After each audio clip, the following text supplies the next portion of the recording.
તમારી રાહ જોવાની એક આતુરતા છે, તેમાં જરૂરથી આગળ કેટલાક સુંદર પ્રોગ્રામ આપણી શાળા તરફથી વિદ્યાર્થીઓની મહેનત તરફથી રજૂ થશે.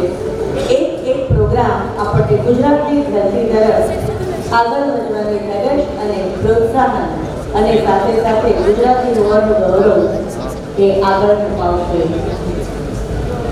શાળા એ વિદ્યાર્થીઓનો સર્વાંગી વિકાસ છે. માત્ર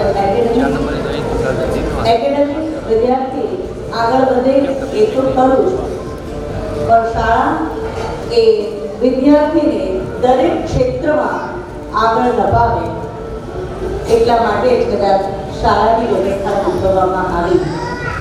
સર્વાંગી વિકાસમાં વિદ્યાર્થી રમતગમત ક્ષેત્રે પોતાની 100% હાજરી ક્ષેત્રે હોય કે પછી સાંસ્કૃતિક કાર્યક્રમ પ્રત્યે પોતાની નિષ્ઠા બતાવે.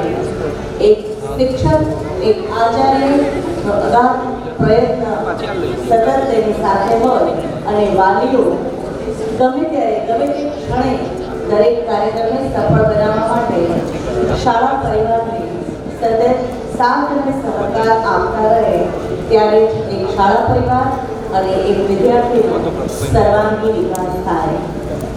અને આ વિકાસ સાથે એક વિદ્યાર્થી નાનકડા ભૂતકાળમાંથી ક્યાં સુધી પહોંચે એ આપણે હમણાં જ એક ઉત્તમ ઉદાહરણ જોયું કે શૂન્યમાંથી સર્જન થવું અને ઘોડિયામાંથી ઘોડે સવાર થવું એવું સુંદર અને ઉત્કૃષ્ટ ઉદાહરણ ડૉક્ટર ઉત્કર્ષ પટેલ અને દેવાંશી પટેલ જે અમારી પાસે એક વિદ્યાર્થી તરીકે આપની જેમ જ આપની જેમ બેન્ચ પર બેસી અને શાળા પરિવાર તરફથી અભ્યાસક્રમ કરતા હતા અને આજે એ આપણા ઉત્કૃષ્ટ સ્થાન પર પહોંચ્યા છે. એક માતા પિતા અને એક શિક્ષક એ 3 વ્યક્તિ એવા છે કે જેઓ હંમેશા એવું ઈચ્છે કે તેમનો વિદ્યાર્થી અને તેમનો પુત્ર કે તેમની પુત્રી તેના કરતા આગળ વધે.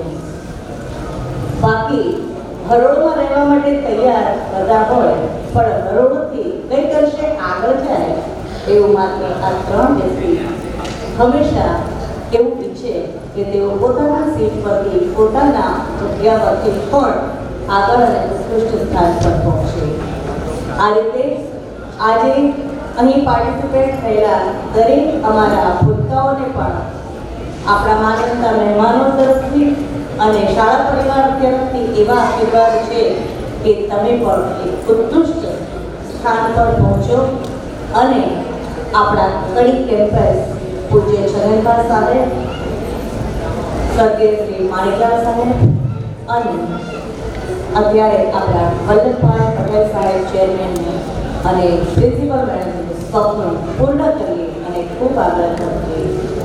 આ સાથે આપણે સુંદર સાંસ્કૃતિક કાર્યક્રમ તરફ આગળ વધી રહ્યા છીએ. તો ચાલો માણીએ રણવીર ગુજરાત.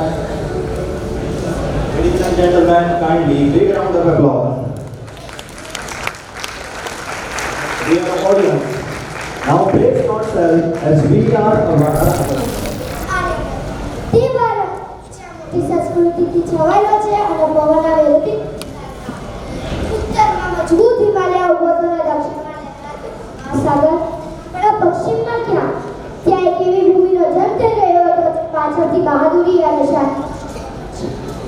હજારો વર્ષ પહેલા જ્યારે આ ભૂમિ લાલ અને અનંત તરીકે જાણતી હતી, પરંતુ 36મી સદીમાં એક ગુર્જર સામ્રાજ્યનો ઉદય થયો. ગુર્જર દેશ અને ગુજરાત પરથી નામ આવ્યું ગુજરાત.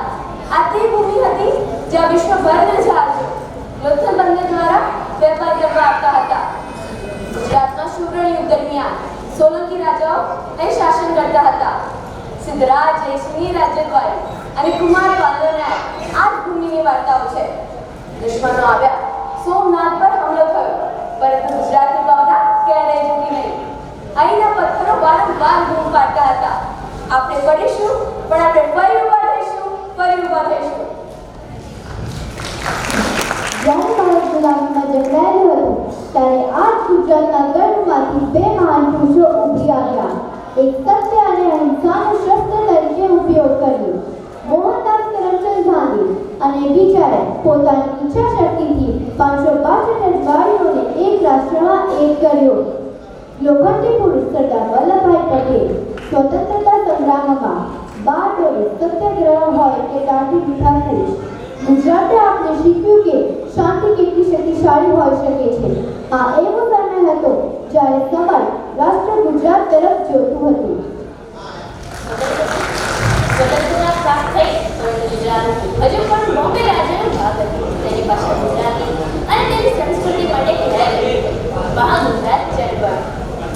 હિન્દુના યાત્રિકના નેતૃત્વમાં ઘણા યુવાઓએ તેમનું બલિદાન આપ્યું અને અંતે 1 મે 1960ના રોજના પ્રથમ કિરણ સાથે રવિશંકર મહારાજના આશીર્વાદથી મહાત્મા ગાંધી આશ્રમમાં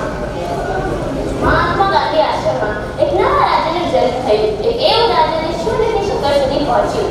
ગુજરાત વેપાર, ઉદ્યોગ અને કલામાં